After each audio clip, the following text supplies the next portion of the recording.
stages in this decision-making process. It's not whether, it's when and how. There's a reason you go through a decision-making process, and that's what we're in the process of starting right now. So I just don't want to get ahead of it. If it was already a decision, then we wouldn't have gone through a process. Okay, I just answered the question. Thanks, Julie. Jim? First of all, congratulations, and thanks for taking the question.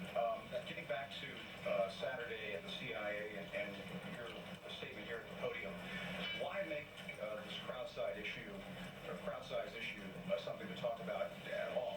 Why get into it? Did it bother the president that much that he felt that you needed to come out here and straighten that out for us? And why did he choose the CIA as the venue to talk about that? So two things. One, I just got handed out. All of the people were not. No one in the front row was Trump. They were all CIA. Front row. That's what you asked. I said the first three rows. Okay. I'll find out who the other two were. I'm sorry, I got you the front row. Give me a second. I'll get the second and the third. You going to get to the fourth and fifth, or? Okay, so let me see what I can do. Look, I think one of the things that happened, Jim, was that he kept hearing about this rift that existed.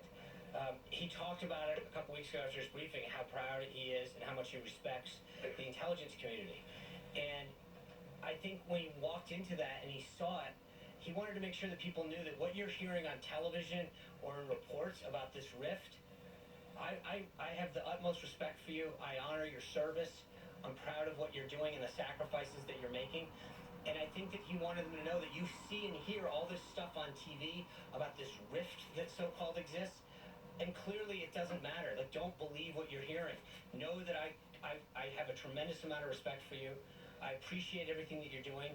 And I think that's why he wanted to do it, is to make sure that they understand, they heard firsthand how much he respects them, how much he wanted to dispel the myth that there was a quote-unquote rift. But in terms of the crowd size issue, why bring that up at the CIA?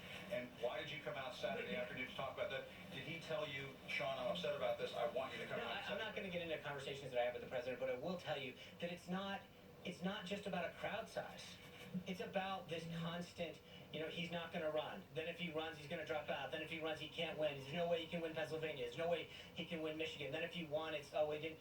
There is this constant theme to undercut the enormous support that he has. And I think it's just unbelievably frustrating when you're continually told it's not big enough, it's not good enough, you can't win. And hold on, let me just, because I think it's important. He's gone out there and defied the odds over and over and over again.